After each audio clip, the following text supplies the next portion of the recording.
Mesdames et messieurs, bonjour ou bonsoir, tout dépend de l'heure à laquelle vous écoutez cette vidéo chez vous. Je m'appelle Michel Biemton, journaliste web camerounais, et merci de faire confiance à cette chaîne YouTube de l'engagement sociopolitique. Bienvenue à cette causerie citoyenne sur l'actualité camerounaise et africaine. Bienvenue à la chronique de MBT, mesdames et messieurs. Alors, mesdames et messieurs, nous allons analyser l'avenir politique du Cameroun en ce moment où on parle des batailles de succession au sommet de l'État du Cameroun, en ce moment où on parle des querelles intestines qui minent en ce moment le régime de Paul Barthélémy Biya Bimvondo. Et cette analyse, nous l'esquisserons à l'aune d'un rapport qui a été publié le 24 juin 2010 par l'ONG International Crisis Group. Et ce rapport était intitulé Cameroun, État fragile. C'était ça le titre du rapport qui avait suscité un tollé général au Cameroun, plus précisément des soutiens du régime des Biya qui, à l'époque, je me rappelle encore, j'étais un jeune étudiant en journalisme à l'Institut Sciences Supérieur de Yaoundé, avait crié à l'instrumentalisation par International Crisis Group de certaines forces tapées dans l'ombre qui veulent mettre le Cameroun à feu et à sang. Je me rappelle que International Crisis Group avait été accusé de toutes les plaies d'Égypte. Oh, ils veulent mettre le feu au pays. Oh, ils veulent provoquer une guerre au Cameroun, etc., etc. C'est donc ce rapport que nous allons analyser au cours de cette édition de la chronique de NBT parce qu'il est toujours d'actualité. En effet, le International Crisis Group parlait de quoi dans le rapport? Il était question dans le rapport des causes d'un éventuel conflit qui pourrait éclater au Cameroun. Et à l'époque, quand le rapport est sorti, nous étions un mois avant la présidentielle de 2011. Alors les chercheurs, les analystes de International Crisis Group avaient donc fait un certain nombre de prévisions en estimant que pour telle raison ou pour telle autre, le Cameroun pourrait connaître un conflit comme ce qu'ont connu d'autres pays tels que la Côte d'Ivoire, tels que la Guinée. Et dans ce rapport, International Crisis Group a également estimé que face à la confusion qui règne en ce moment au sommet de l'État, les officiers subalternes et sous-officiers de l'armée camerounaise pourraient être amenés à faire un coup d'État comme ce fut le cas en Guinée-Conakry en décembre 2008 après la mort de Lansana Conté. Ouais, c'est comme ça qu'il s'appelait, le président guinéen qui est décédé le 24 décembre, plus précisément en 2008. Alors, nous allons commencer par la première raison qui, selon International Crisis Group, pourrait entraîner un conflit au Cameroun. Cette raison-là, c'est l'absence d'une opposition crédible au Cameroun. C'est vrai qu'au début des années 90, il y a eu Nidjon Frunzi qui a suscité de nombreux espoirs des Camerounais. Les Camerounais ont eu beaucoup confiance en lui, les Camerounais ont cru en lui. En 1992, il y a même eu d'autres opposants en plus de Nidjon Frunzi, à savoir Bello Bouba. Je me rappelle à l'époque, puisque mon père, père son âme, était un militant de l'UNDP. Et l'UNDP représentait une force politique à l'époque.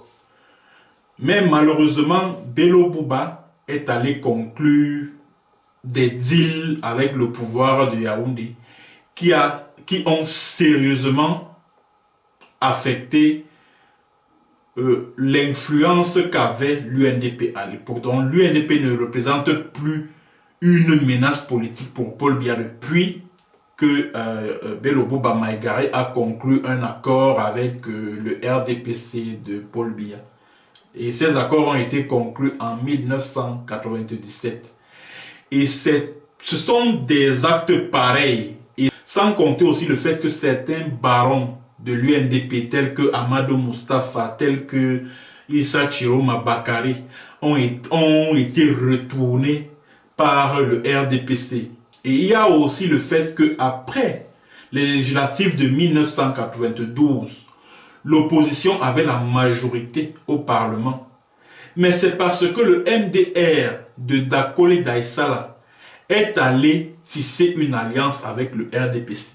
Alors l'opposition a perdu cette majorité qu'elle contrôlait à l'Assemblée nationale à l'époque, puisque le Sénat n'avait pas encore été créé. Alors il y a donc Uni John Frunzi qui, malgré le fait que tous les observateurs électoraux avaient reconnu que c'est lui qui avait remporté la présidentielle de 1992, en fait c'est Biya qui finalement a été proclamé vainqueur. Et progressivement, on a assisté à un déclin de ce parti, le Social Democratic Front. Vous pouvez le constater aujourd'hui, c'est-à-dire que le SDF n'est plus que l'ombre de lui-même, ça il faut le dire, en tant que parti d'opposition. C'est-à-dire que le SDF est traversé par des vents contraires, par des guerres de leadership, des guerres de clans, et c'est tout bénef pour le régime en place qui, voilà, qui se frotte les mains, comme on dit. Voilà. Bon, il y a donc eu la période Ni John Frunzi avec tout ce qu'il a suscité comme espoir au début des années 90, cet espoir qui malheureusement s'est évanoui. Et depuis le début des années on va dire de la décennie 2010, il y a Maurice Kamto qui a émergé et qui a également et qui a la caractéristique d'être une véritable bête politique pour le régime de Paul Biya. Ça, il faut le reconnaître. Ça, il faut le reconnaître. Maurice Kamto, malgré le fait qu'il n'a pas voulu prendre part aux élections législatives et municipales de 2020, malgré le fait que le MRC n'ait pas d'élu, que ce soit au Parlement, que ce soit dans les conseils régionaux, que ce soit dans les conseils municipaux, reste une force politique assez importante dans le landerneau politique camerounais. Ça, il faut le dire. Mais maintenant, est-ce que les Camerounais croient véritablement que l'opposition puisse impulser un changement dans ce pays?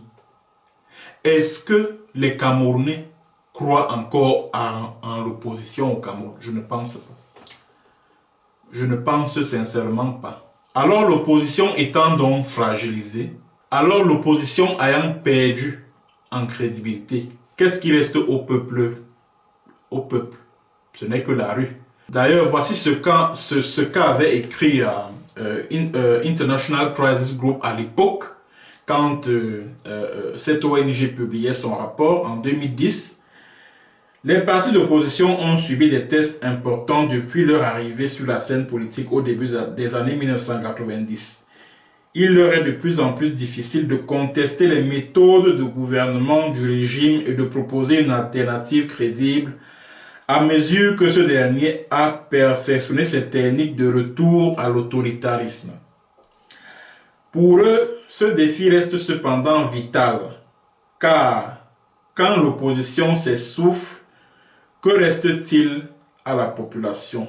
Seulement la rue. Ça, c'est International Crisis Group qui l'avait écrit en 2010.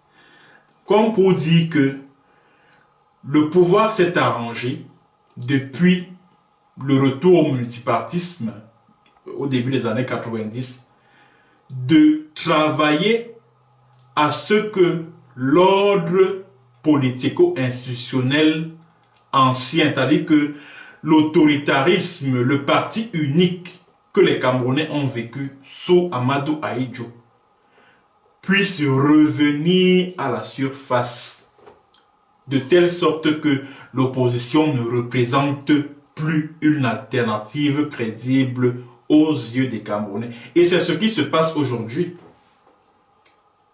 C'est ce qui se passe aujourd'hui.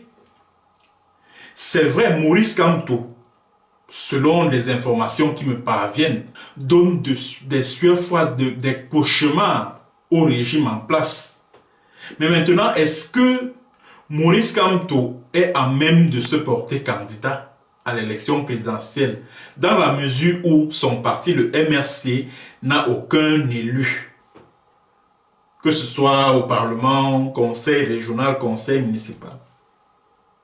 Est-ce qu'il est capable de pouvoir prendre le pouvoir par la voie des urnes, comme lui-même il dit souvent que le changement par la paix, dans la paix et par les urnes? Est-ce que c'est possible au Cameroun? Beaucoup de Camerounais n'y croient pas. Beaucoup de Camerounais n'y croient pas. Voilà pourquoi pas mal de compatriotes, pas mal de Camerounais estiment que seule la rue, c'est-à-dire que compte tenu de ce que l'opposition, il est impossible pour l'opposition de prendre le pouvoir par la voie constitutionnelle, par la voie institutionnelle. Il n'y a que la voie insurrectionnelle qui puisse offrir le salut au peuple camerounais. Et ça, je l'ai dit dans ma précédente vidéo, qu'il n'y a qu'une insurrection populaire pour faire tomber le régime de M. Paul Biya. Après l'absence de l'opposition, voici ce que International Crisis Group avait soulevé comme source potentielle de conflit au Cameroun. Et cette autre source potentielle de conflit au Cameroun, c'est le fameux coup d'État du 6 avril 1984. Voici ce qu'International Crisis Group avait écrit en 2010 concernant le coup d'État du 6 avril 1984.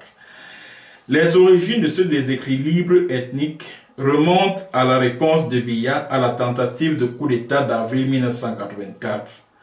Convaincu que les partisans nordistes d'Ahidjo avaient fomenté le complot, Biya a organisé une véritable chasse à l'homme dans les communautés du Nord.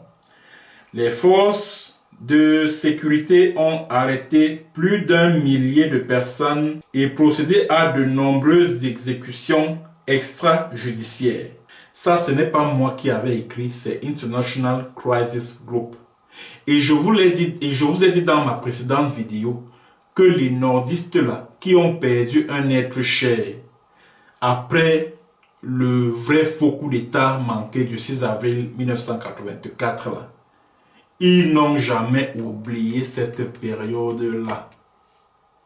Ils n'ont jamais oublié cette période-là. Voilà pourquoi ces nordistes-là sont en train de s'organiser en ce moment pour une insurrection populaire en vue d'empêcher qu'un Biya succède à un Biya, en vue d'empêcher que Franck Biya succède à son père. Parce qu'ils estiment que le pouvoir doit rentrer chez eux. C'est de ça qu'il s'agit. Et en plus de cela, ils ont encore en travers de la gorge le fait que Amadou Ahidjo, qui fut originaire du Nord, est enterré au Sénégal, loin de sa terre natale. Et ça, ils n'ont pas oublié ça. Ils n'ont pas oublié ça du tout. Je vous ai parlé de ce fameux coup d'État manqué du 6 avril 1984 ici. Je vous ai dit que tous ceux-là qui ont prétendument maté ce coup d'État étaient bel et bien informés qu'il y avait un pareil coup qui se préparait. Alors ils ont pris profit, c'est-à-dire qu'ils ont tiré donc profit de cette situation pour lancer une chasse à tous les originaires du Grand Nord qui sont restés fidèles à Amadou Ahidjo au sein de l'armée. du moins au haut gradé. C'était ça le fin mot de ce coup d'État du 6 avril 1984. Il fallait écarter tous ceux qui ont servi à Idjo au sein de l'armée et même au sein de l'administration. C'est de ça qu'il s'agissait. C'est de ça qu'il s'agissait. La preuve, celui qui est le chef d'état-major des armées aujourd'hui, le général René-Claude Meka, à l'époque, il était commandant de la DSP, ce qui est l'équivalent de DSP aujourd'hui, la sécurité présidentielle. Le capitaine Alakaï, qui faisait partie de la cellule secrète que Guérandi Mbara avait créée au sein de l'armée avant 1984, le capitaine Alakaï était allé voir le colonel à l'époque Meka pour lui dire que, patron, il y a quelque chose qui se prépare, il y a quelque chose qui se prépare. Jean Fauchivé, qui était le patron du Sénat à l'époque, il avait rédigé un rapport, il l'a envoyé à la présidence de la République. Et qui était le secrétaire général à la présidence de la République à l'époque? C'était Joseph Zambo. Pourquoi Joseph Zambo n'avait pas transmis le rapport à Paul Biya? Pourquoi? C'est tout simplement parce que les gars voulaient tirer profit de cette tentative de coup d'État pour lancer ce qu'ils avaient déjà préparé, à savoir liquider physiquement tous les originaires du Grand Nord au sein de l'armée qui continuaient à servir Amadou Ahidjo. C'est de ça qu'il s'agit. Et après le vrai faux coup d'État du 6 avril 1984, le tribunal militaire de Yaoundé ouvre un procès. Des centaines de nordistes sont jugés. C'est-à-dire que le procès s'ouvre le 7 avril, mettons le 7 avril, au tribunal militaire. Le 13 mai, les condamnations à mort sont prononcées avec fusillade sur la place publique. Quel est ce procès express? Quel est ce procès qui dure un mois? Un procès pénal. Les enquêtes préliminaires ont eu lieu quand? Les interrogatoires, c'est-à-dire que l'instruction judiciaire a eu lieu quand? Et des centaines de nordistes ont été exécutés. Et vous pensez que les familles des victimes ont oublié ça? Non. Les familles des victimes n'ont pas oublié ça. Voilà une deuxième source de conflictualité dans ce Cameroun-là que International Crisis Group avait déjà perçu à l'époque. Nous étions en 2010. La troisième source de conflictualité, c'est l'opération Épervier. Voici ce qu'en disait International Crisis Group à l'époque. La récente campagne anticorruption nommée Opération Épervier est la dernière arme du président Biya contre l'émergence de courants rivaux au sein de son parti, puisqu'elle lui permet d'imposer un principe absolu de loyauté à travers les procès hautement médiatisés de caciques du pouvoir. Cette campagne est également en partie motivée par des pressions externes et en partie une réponse du gouvernement à l'insatisfaction de l'opinion publique. Si l'opération Épervier a acquis une certaine popularité, elle reste largement perçue à juste titre comme une opération politicienne dans la mesure où c'est le président qui décide de la suite à donner au dossier. La stratégie de Biya pourrait cependant nuire à ses propres intérêts. L'opération lui fournit certes un nouvel outil de contrôle, mais elle risque également d'exacerber les divisions au sein du régime et de priver le RDPC de ressources.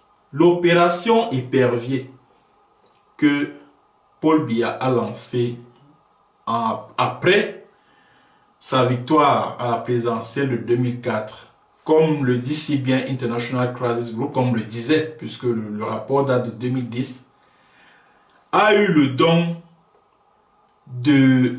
d'accentuer les dissensions qui existaient déjà au sein du régime de Biya. Ce que vous devez comprendre, c'est que derrière l'opération Épervier se cache une bataille entre la vieille garde et des jeunes loups qui, au sein du régime de Biya, étaient favorables à une réforme du système politique, du système en place. C'est de ça qu'il s'agit. Donc, ça dit que les hardliners du régime, tels que les Amadou Ali à l'époque, paix à son âme, tels que les Laurent Esso, tels que les Belinga Eboutou, tels que les paix à son âme, tels que les Foumanakam, paix à son âme également. C'est-à-dire que voilà les hardliners du régime, c'est-à-dire que qui sont restés fidèles à un ordre très ancien, qui ont commencé à combattre de jeunes loups des quadras, des Kenkas au sein du régime des Biya, qui se montraient plutôt favorables à la démocratisation du pays, à l'ouverture démocratique, à la réforme du système. Voilà pourquoi on considérait certains au commis de l'État, des ministres, des DG de société au sein du régime des Biya comme étant des membres du G11. Et il y a également le fait que quand, et ça je l'ai dit dans ma précédente vidéo, quand Paul Biya gagne les élections présidentielles de 2004, beaucoup de membres de son système, de son régime étaient sûrs que le mandat que Paul Biya entamait en 2004 était le dernier. Voilà pourquoi beaucoup étaient déjà en train de s'organiser en perspective de la présidentielle de 2011. Mais ces derniers ne savaient pas que les membres de Essingan, qui sont pour la plupart de la famille proche de Paul Biya, étaient en train de pousser Biya à ne pas renoncer à se porter à nouveau candidat en 2011. Ils ont dit à Biya que, mais écoute, toi tu veux te soumettre à la constitution, pourquoi? Si tu quittes le pouvoir, c'est pour que nous là, nous devenions quoi? Dis donc, reste là-bas, tu viens modifier les bêtises là et puis tu te représentes en 2011. Voilà donc comment Paul Biya tripatouille la constitution en avril 2008 pour se porter candidat à l'élection présidentielle de 2011. Et dans la foulée, il a commencé à interpeller certains de ses proches collaborateurs, certains de ses ministres, les Polycarpe Abba, les Olanawono, les les Jean-Marie Atanamebara, etc., etc. Et j'aimerais attirer votre attention sur une chose. Les personnes qui étaient en charge de promouvoir l'opération Épervier, c'était les journaux de la Sainte Trinité qui ont été créés par Essingan, par opposition aux journaux de la Sainte Trinité qu'on connaissait au début des années 90, Challenge Hebdo, la nouvelle expression, le messager. Alors le club Essingan ici, c'est ces extrémistes et ethno-fascistes et Kambeti qui sont au pouvoir là, hein, autour de Biya et qui contrôlent l'essentiel de l'appareil de l'État. Ce sont eux que j'appelle Essingan. Alors Essingan a donc lancé ces journaux de la Sainte Trinité, la météo, l'anecdote et la nouvelle. Et Jean-Pierre Amourou Belinga, qui est aujourd'hui en prison dans le cadre de l'affaire Martinez-Zogo, était donc l'un des promoteurs des journaux de la Sainte Trinité. Et je tiens à vous dire que ces trois journaux-là, je vous prends un exemple.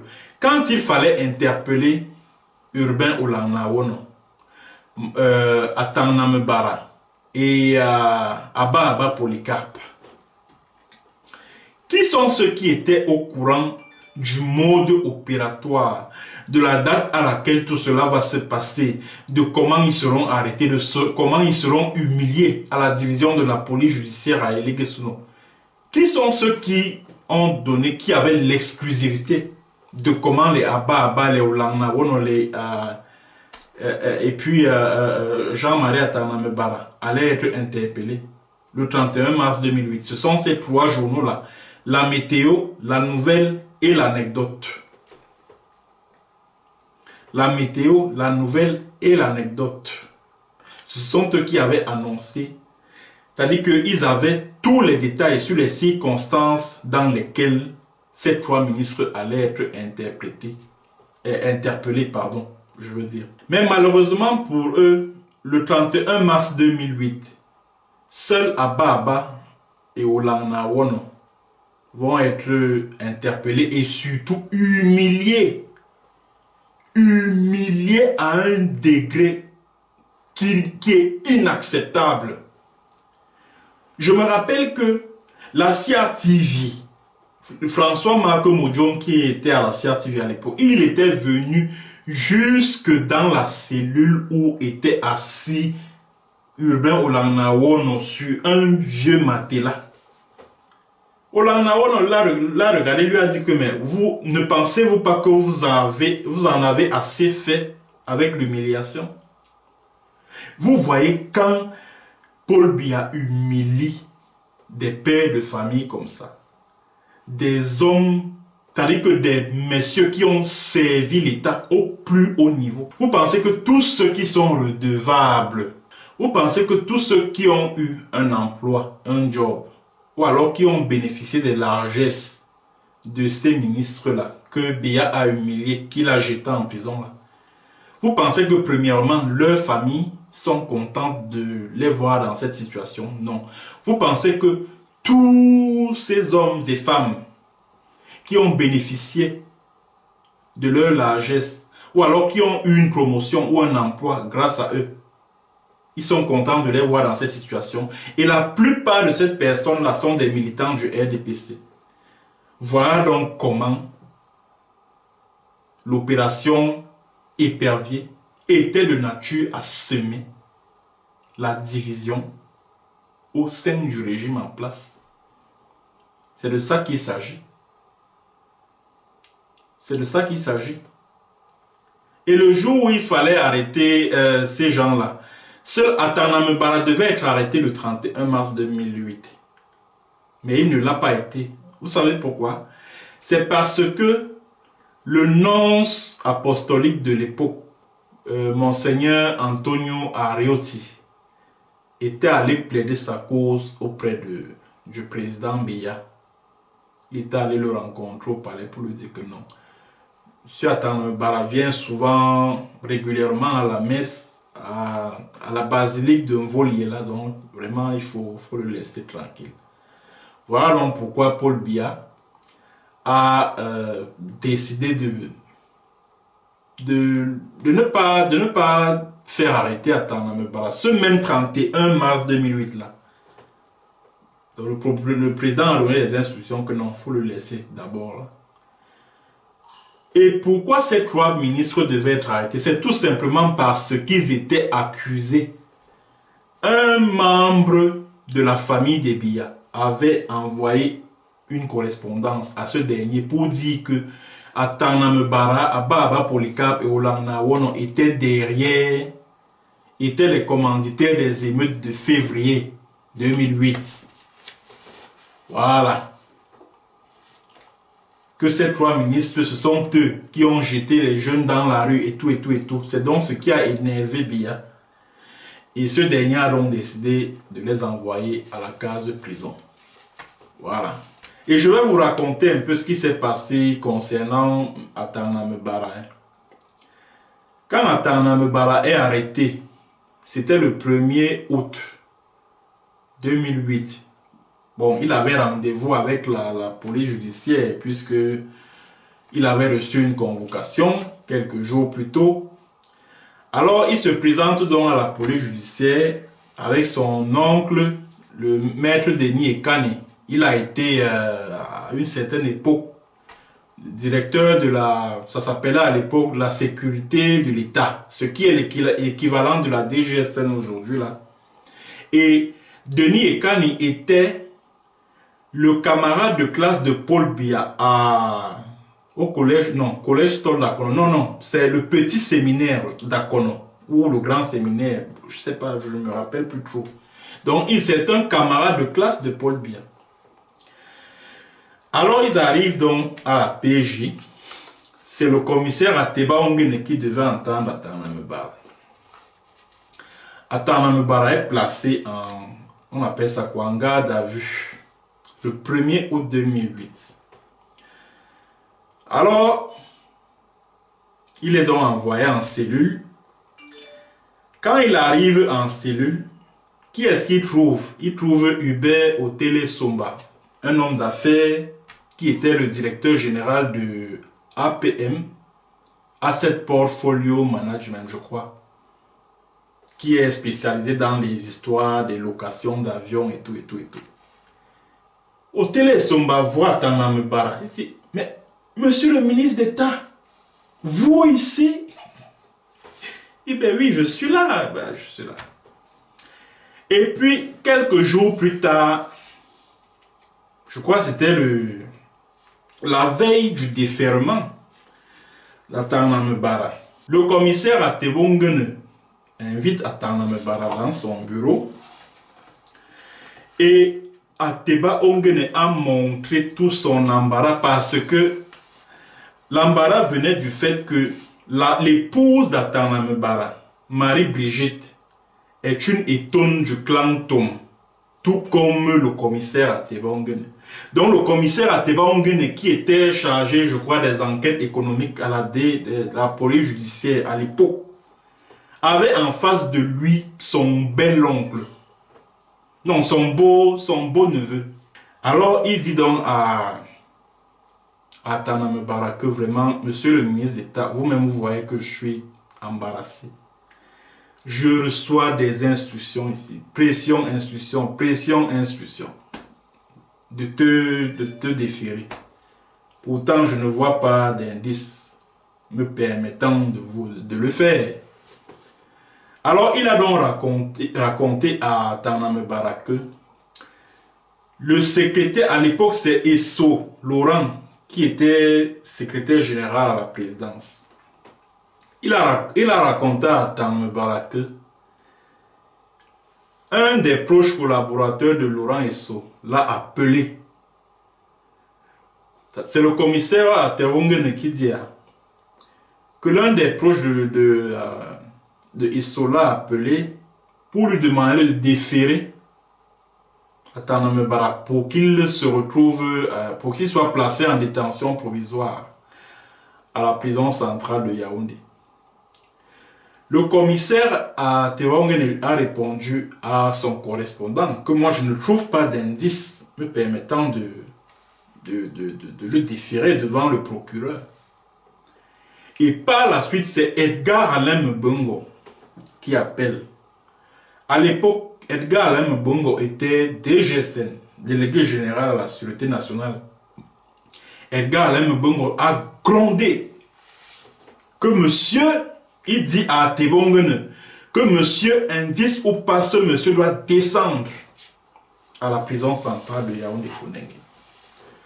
Voilà donc comment le 6 août 2018, Jean-Marie Atana Mbara a été placé en détention provisoire à la prison centrale de Yaoundé. Il y est toujours jusqu'aujourd'hui. Et vous savez pourquoi Biya l'a finalement arrêté? Biya a finalement fait arrêter Atana Mbara. Pourquoi? Parce que le 14 juillet 2008, Atana Mbara était l'un des invités de l'ambassadeur de France. À l'époque, je crois que c'était Georges Servi. Il était invité là-bas. Alors, il a donc rencontré, il a pu causer avec l'ambassadeur, échanger avec lui. Alors, il se trouve donc que parmi les invités de l'ambassadeur, il y avait des honorables correspondants. Parce que vous savez que les services de renseignement travaillent avec des honorables correspondants. Ça veut dire quoi? Par exemple, dans chaque service, que ce soit les enseignants, dans chaque corps de métier au Cameroun, il y a toujours un HC, un honorable correspondant. C'est-à-dire que celui qui est chargé d'envoyer des renseignements sur des personnes qui dérangent un peu le régime. que ce soit dans le corps des enseignants, le corps des médecins, le corps les étudiants et tout ça là. Il y a toujours un honorable correspondant. Dans les ministères, là, partout, il y a des honorables correspondants.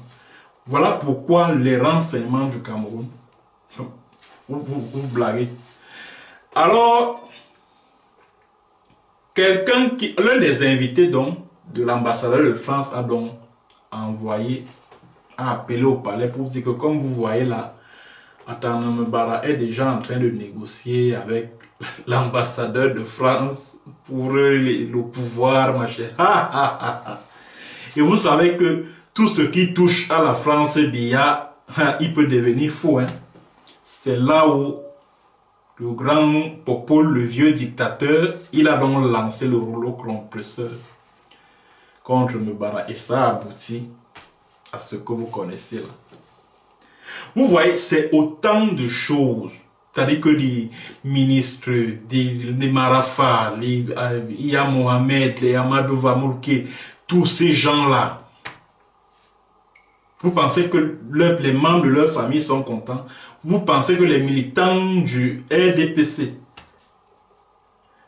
qui leur sont reconnaissants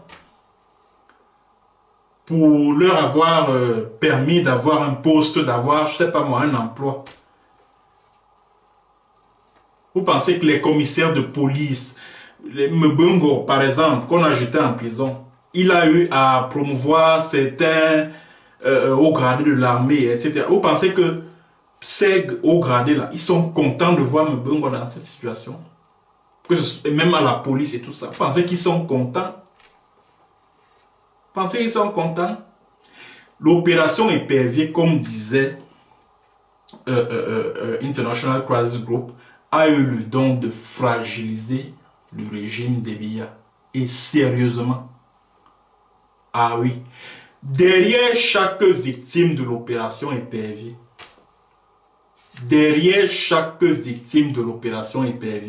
vous allez trouver une histoire. Je vais vous prendre l'exemple de Charles Metouk. Vous savez ce qui envoie Charles Metouk en prison? Ce qui envoie Charles Metouk en prison, c'est Total. C'est-à-dire que la compagnie française Total, pourquoi?